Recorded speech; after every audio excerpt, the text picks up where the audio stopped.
Ok, então vamos dar sequência a mais um conteúdo. Hoje falando um pouquinho sobre o diagnóstico laboratorial de doenças raras. Quando a gente fala de doenças raras, a primeira coisa é a gente compreender que existe uma variabilidade biológica muito grande entre todos nós. E que essa variabilidade biológica ela é decorrente, em parte, de uma grande variabilidade genética. Todos nós somos formados por células. E em cada uma de nossas células, nós temos nossos cromossomos, nossos 46 cromossomos, sendo que cada um dos 46 cromossomos é formado por uma única e longa fita de DNA. Esse DNA é uma molécula que contém todas as informações para tudo aquilo que nós somos, tudo aquilo que nós temos e tudo aquilo que nós podemos ter, codificado em bases nitrogenadas que podem ser adenina, timina, citosina e guanina, que estão durante toda a extensão desse nosso DNA. Essas informações são responsáveis pelas variações que são observadas nas pessoas, variações tanto normais ou não patológicas, como as variações patológicas. Dessas variações ou polimorfismos, nós sabemos que existem inúmeras variações, como por exemplo do tipo sanguíneo, pessoas O positivo, AB negativo. Então, os polimorfismos dos grupamentos ABO, RH, DUF, QUEL, MN, do sistema HLA, polimorfismos associados à cor de pele, cor de cabelo, cor de olhos. E falando em cor de olhos, será que todos nós enxergamos o mundo da mesma forma? A gente sabe, né, que claramente não. Inclusive, foi algum tempo atrás uma discussão muito grande sobre qual que seria a cor desse vestido. Ele é branco e dourado, ou preto e azul. Então, pessoas enxergavam isso de uma forma diferente. E não tem nada de errado nisso. Nós vemos o mundo realmente de uma forma diferente. As nossas capacidades também biológicas, se você consegue, por exemplo, enrolar a língua em um padrão circular, ou então pessoas que não conseguem enrolar a língua. E de formas mais raras, pessoas que conseguem enrolar a língua em trevo, por exemplo. Então, essas variações, que são decorrentes de condições genéticas, vão oferecer para as pessoas características diferentes. Dentre essas características, algumas delas podem ser consideradas características patológicas. Por exemplo, a polidactilia, a presença de mais de 5 dedos em mãos ou pés, que tem uma caracterização genética, tipicamente hereditária, que a gente vê às vezes que se repete em várias pessoas de uma família. Por outro lado, existem inúmeras condições que são condições mais raras, pessoas únicas com aquela condição. Parece que quando a gente fala de condição rara é uma coisa assim, mas é tão raro. Cuidado, condições raras, pontualmente, cada uma delas ela é rara, mas quando você junta a quantidade de condições clínicas diferentes, são milhares de condições. E muitas vezes pacientes demoram anos para conseguirem ser diagnosticados. E isso porque falta muitas vezes um conhecimento sobre como será feita essa investigação. Como que a gente pesquisa, por onde eu devo começar para saber o que meu paciente de fato tem. E nesse sentido, essa busca por nossas diferenças foi aumentando cada vez mais. Pesquisadores do mundo inteiro foram agregando informações para poder entender onde estariam realmente essas caracterizações. E isso é buscado quando a gente fala de diagnóstico etiológico, que é diagnosticar a causa de uma determinada condição, que na prática médica é extremamente importante. Sempre que a gente fala de condição genética, essas condições podem ser basicamente de dois tipos, de uma forma bem simplificada. As alterações cromossômicas, que vão haver alteração no número ou na estrutura dos cromossomos, que é muito mais fácil você analisar, porque são somente 46 cromossomos para a espécie humana, e as alterações gênicas, que são um pouquinho mais complicadas, porque aqui a gente já está falando de mais de 20 mil genes a serem analisados. Então, na prática médica, é muito mais fácil você tentar descobrir alterações em 46 cromossomos do que em mais de 20 mil genes. Sempre que a gente fala de alteração cromossômica, essas alterações cromossômicas são investigadas na prática laboratorial por exames chamados de exames citogenéticos, que são os exames de cariótipo. O exame de cariótipo vai tentar verificar duas possíveis condições sobre os cromossomos: alterações no número de cromossomos ou alterações na estrutura desses cromossomos. Então, sempre que se faz uma análise, geralmente coleta sangue do paciente, faz uma cultura de linfócito e depois vai permear a uma análise, hoje bastante automatizada, para verificar possíveis condições. Isso, por exemplo, é um exame de cariótipo de um paciente que apresentou 3 cromossomos 21, que no caso seria uma alteração numérica, que tende a cursar com síndrome de Down. Aqui nós temos o resultado de um exame de cariótipo, com o registro de cariótipo de um paciente com 46 cromossomos, sendo 2 cromossomos X. É um resultado de um paciente em termos cromossômicos, aparentemente normal, do sexo feminino.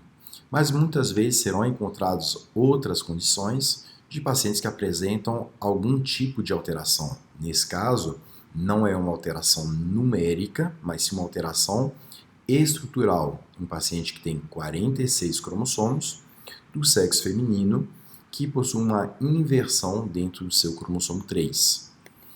Essas condições, essas alterações cromossômicas, muitas vezes tendem a cursar com condições sindrômicas. Quando o afeto, a estrutura, ou principalmente o número de cromossomos, tende a afetar um conjunto maior de genes que afetam um conjunto maior de sinais e sintomas, cursando com condições sindrômicas.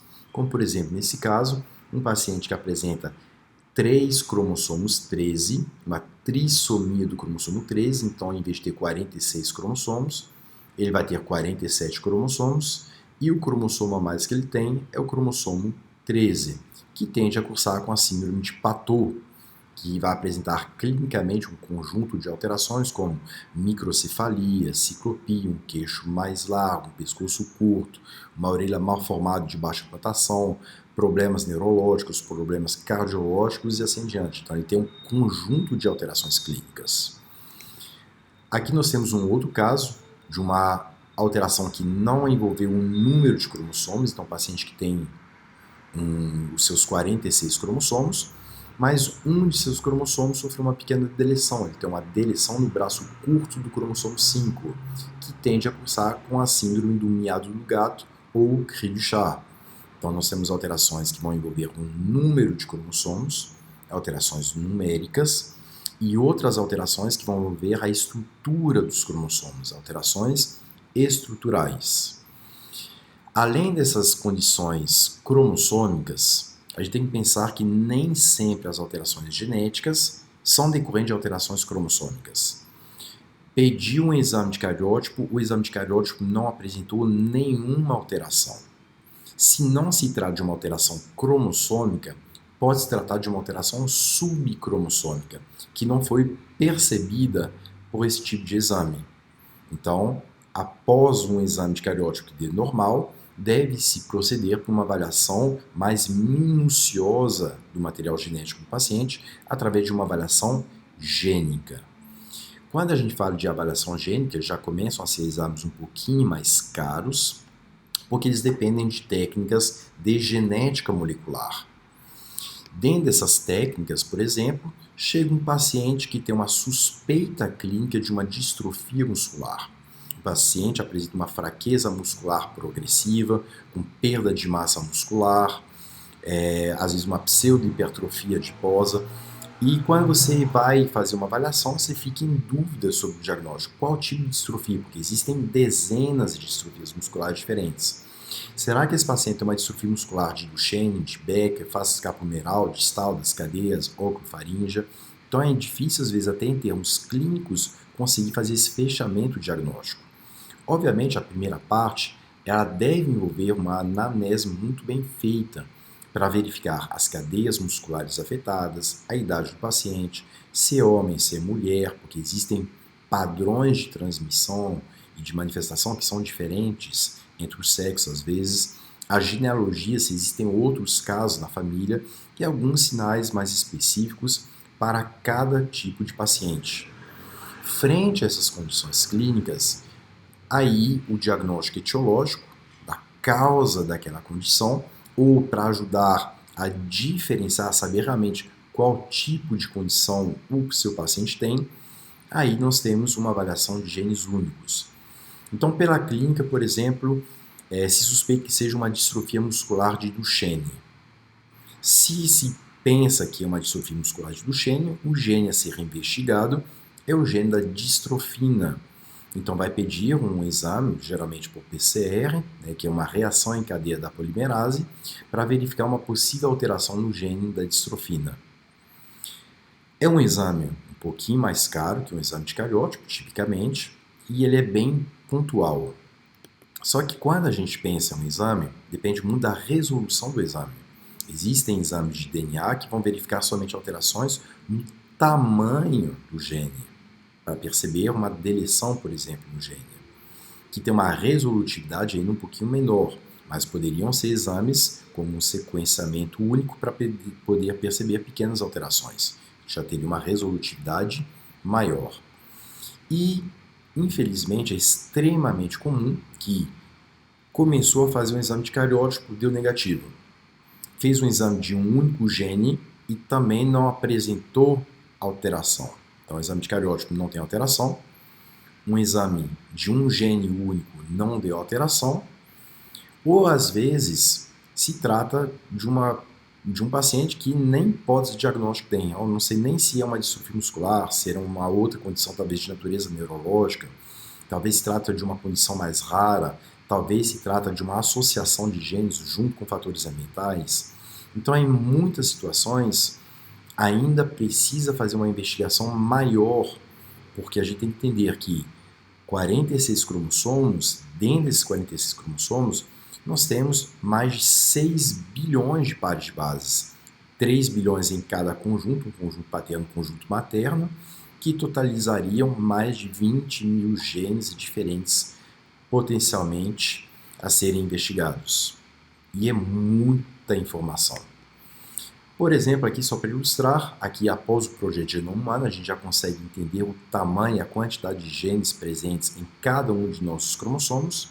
Então, nos nossos cromossomos nós temos mais de 20 mil genes, só que com uma variação genética de mais de 155 milhões de bases já conhecidas. Então, é uma variação muito grande dentro do nosso genoma. Imaginem uma situação de um paciente que chega com uma deficiência intelectual idiopática sem causa conhecida e um atraso no desenvolvimento neuropsicomotor. Chega uma criança, ela não está desenvolvendo de acordo com o esperado e aparentemente ela apresenta uma certa deficiência intelectual. O que eu devo investigar? O primeiro exame que eu pedi foi um exame de cariótipo. Esse exame não apresentou alteração. Qual gene eu vou investigar? O problema é que quando a gente fala de deficiência intelectual idiopática, que não tem outras condições sindrômicas associadas, existiriam mais de 1000 genes que poderiam levar a essa deficiência intelectual. Como seria possível investigar esses 1000 genes? Começaria com o mais frequente. Então, vou pesquisar o FMR1, por exemplo, que está associado à síndrome do X frágil. Ou qual gene eu vou estudar. Infelizmente, é muito comum na prática de diagnóstico etiológico verificarem famílias que estão buscando há muito tempo para poder saber o que o seu filho tem. Estão ali investigando, já fizeram um exame, mais um exame, mais um exame. E na prática médica, por exemplo, é possível você ficar testando gene por gene, sabendo que existem mais de 1000 possibilidades diferentes? E, obviamente, se torna muito complicado e muito complexo, principalmente para as famílias que estão à espera de alguma resposta. Nesse sentido, começaram a aparecer novos recursos de diagnóstico laboratorial, como o CMA ou CGH-Array e as técnicas de sequenciamento. O que esses novos recursos de diagnóstico etiológico, diagnóstico laboratorial, apresentam? O CMA, por exemplo, geralmente ele é feito em cima de chips de DNA, ele apresenta uma cobertura de rastreio do genoma para verificar alterações de pequenas variações em número de cópias de genes e em alterações, às vezes, pontuais. Só que sempre que é pedido um CMA na prática laboratorial, tem que tomar muito cuidado sobre a resolutividade, sobre a cobertura real desse exame. Por exemplo, existem chips de DNA que conseguem avaliar 940 mil pontos dentro do genoma. E existem outros que vão avaliar, por exemplo, 36 mil pontos dentro do genoma. Qual que teria a maior cobertura para ter uma melhor resolutividade? Então, obviamente, às vezes pede um exame, parece que tudo é a mesma coisa, e não é. Existem exames que recebem o mesmo nome, tudo é CGH-Array, mas um com uma cobertura muito pequena, olha pouca coisa no genoma, outros com uma cobertura maior, mais robusta, mais consistente. Então, praticamente, sempre é importante verificar, além do exame, qual que é a cobertura real daquele exame para você poder diagnosticar corretamente a causa daquela condição que seu paciente apresenta. Aqui, por exemplo, é de um chip, né, dessa cobertura de 940 mil pontos, que depois o software vai reconstruir esses 940 mil pontos dentro dos nossos 46 cromossomos para tentar identificar, gene por gene, cromossomo por cromossomo, possíveis pontos alterados. Nesse caso é de um paciente que tinha uma alteração, né, que cursava com o transtorno do espectro do autismo, que foi observado nesse paciente uma alteração no braço longo do cromossomo 15. Então ele foi reconstruindo vários pontos no cromossomo 15, que a gente está deslizando sobre os genes presentes no cromossomo 15, então gene para síndrome de Usher, para epilepsia, para esquizofrenia, genes para suscetibilidade ao autismo, para enxaqueca com áurea, para problemas respiratórios. E aqui vai afunilar, vai abrir o gene, uma região bem menor do cromossomo, é uma alteração subcromossômica, no braço longo do cromossomo 15, região 1, banda 1, subbanda 2. E nessa pequena região que não consegue ser percebida com exame de cariótipo normal, convencional, eu consegui perceber que tem uma alteração pontual num gene específico que está associado ao transtorno do espectro do autismo, por exemplo. E esse software ele consegue me linkar com bancos de dados igual a mim, que vão inserir todas as referências atualizadas para essa alteração encontrada no paciente. Só que existe ainda um outro exame, além do CMA, que seria o sequenciamento. O sequenciamento seria tentar verificar a sequência de letrinhas, a sequência de bases nitrogenadas de um paciente. Existem níveis diferentes de sequenciamento. Você vai olhar coisas mais pontuais ou coisas mais amplas, uma sequência, né, para fazer essa comparação de sequência. Isso aqui, por exemplo, é uma sequência padrão de um determinado gene com o que deveria ser encontrado por, entre aspas, padrão para a espécie humana. Só que quando eu faço essa comparação, imagine, o paciente pode ter somente uma dessas letrinhas diferente do padrão, do que é considerado referência para a espécie. E qualquer uma dessas letrinhas pode afetar, né, de fato, o paciente. Existem basicamente 3 tipos diferentes de técnicas de sequenciamento. Sequenciamento de um único gene ou de um painel de alguns genes, o sequenciamento de exoma e o sequenciamento de genoma, que todos eles vão apresentar uma resolutividade diferente. Então, às vezes, você tem uma suspeita clínica muito robusta, eu acredito que seja uma distrofia muscular de Duchenne, então eu posso pedir um sequenciamento só do gene da distrofina. Só que, às vezes, você está em dúvida sobre alguns tipos de distrofias, então você pode solicitar um sequenciamento de um painel de genes. Então, no painel vão ser analisados alguns genes associados aos principais tipos de distrofias. Pode ser 10 genes, 20 genes, 50 genes, 100 genes, às vezes, diferentes. Um painel genético, então, ele vai verificar um conjunto de genes diferentes que podem cursar com a mesma alteração clínica. Além do painel de genes, nós temos o sequenciamento de exoma, que vai verificar todos os genes. Então, em vez de olhar 5 genes, 10 genes, 50 genes ou 100 genes, do sequenciamento completo de exoma serão analisados em torno de 20 mil genes do paciente. Então, é muito mais amplo, você vai ter muito mais informação. O exoma ele representaria em torno de 2% de todo o nosso genoma, que é a parte informativa, a parte no qual realmente tem aqueles genes que são de fato expressos. Só que às vezes fez um exame de um gene-alvo, deu negativo, fez um painel, também não foi encontrado nada, e aí vai pesquisar de uma forma mais ampla. Então pede um sequenciamento de exoma completo, para verificar todos os genes. E ainda assim é possível que não dê nenhuma alteração compatível com a alteração clínica que o paciente apresenta. Nesse sentido, é possível impedir um sequenciamento de genoma completo. Em vez de olhar somente a parte dos genes, vai olhar todo o genoma. Que na literatura médica existem várias alterações que não envolvem diretamente o gene, a parte de exoma, mas que podem afetar a capacidade desse gene se expressar. Então, o gene no exoma está ali presente, mas ele acaba não conseguindo funcionar. E somente um sequenciamento de genoma completo conseguiria perceber essas alterações. Então, quando a gente pensa na parte de diagnóstico etiológico, diagnóstico de uma condição genética, vocês vão perceber que existem vários níveis diferentes.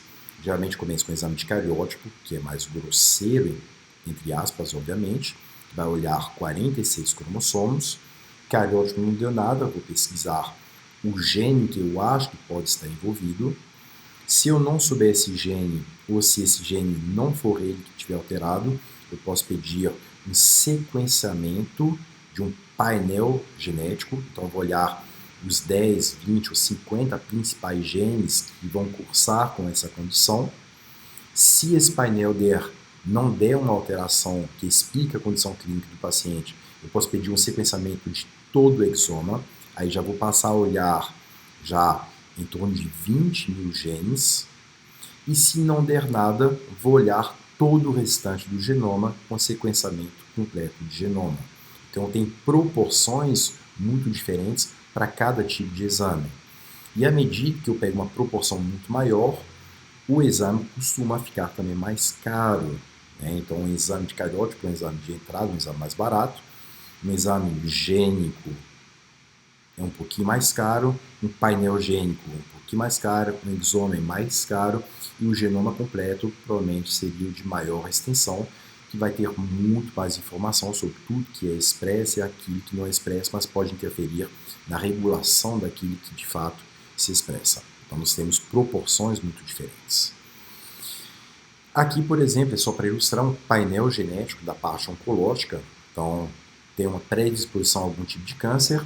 Nesse painel são verificados vários genes diferentes, igual o APC, o ERB, o PTEN, o TP53, o BRCA. Então, vários genes sinalizados que podem estar envolvidos na predisposição genética a vários tipos de câncer diferentes, a polipose de cólon, a câncer de mama, câncer de colo uterino, a câncer do tipo retinoblastoma. Então, nós temos painéis que vão verificar várias dessas condições. E aqui é só para ilustrar de um paciente que teve no sequenciamento de exoma, foi encontrada uma alteração, no cromossomo 3 de um gene chamado 7D2. Esse 7D2 ele codifica para uma proteína chamada de proteína B. Essa proteína B é uma proteína que se liga à angitina, que é uma proteína que é expressa no cérebro. E quando foi observado, foi analisado esse paciente, com sequenciamento de exoma, foi observado nesse paciente uma alteração na sua sequência, em vez de ser adenina, adenina, guanina, esse paciente apresentou a sequência adenina, adenina, timina. No lugar de uma guanina, ele tinha uma mutação e apresentou uma timina. Só que quando você muda uma única letra, você muda o códon, isso pode afetar o aminoácido. Ao afetar o aminoácido, pode afetar a estrutura da proteína. E nesse caso, a mutação que esse paciente teve no seu cromossomo 3, na posição 47.164.293, é uma precisão muito pontual, uma precisão analítica fantástica, né? Praticamente a máxima que tem hoje dentro do diagnóstico laboratorial. Então foi observado que essa alteração de uma única letrinha no seu genoma acabou tendo um efeito deletério na função, na expressão dessa proteína B, e isso acaba tendo uma forte correlação com quadros de deficiência intelectual e também de transtorno de espectro do autismo. Então imagine só, uma criança que já tinha feito um exame de cardiótipo, já tinha pesquisado alguns genes, ao fazer o exoma, conseguiu perceber que no meio de 6 bilhões de letrinhas, ele tinha uma letrinha alterada num gene que tem essa correlação com o transtorno de espectro de autismo, que cursa também com deficiência intelectual. Então, essa é uma precisão analítica muito grande que se tem hoje. E quando a gente fala desse contexto para doenças raras, isso acaba gerando um impacto muito grande. Porque muitas vezes as pessoas questionam, mas professor, isso é uma doença rara. Ser raro é tão pouco comum, mas imaginem 6 bilhões de letrinhas em um genoma. Em cada pessoa você pode ter uma variação diferente, tem bilhões de possibilidades. E em cada um é uma possibilidade diferente. Só que quando a gente junta 8 bilhões de pessoas no nosso planeta, com 6 bilhões de letrinhas cada uma, nós temos milhares e milhares de condições que são raras.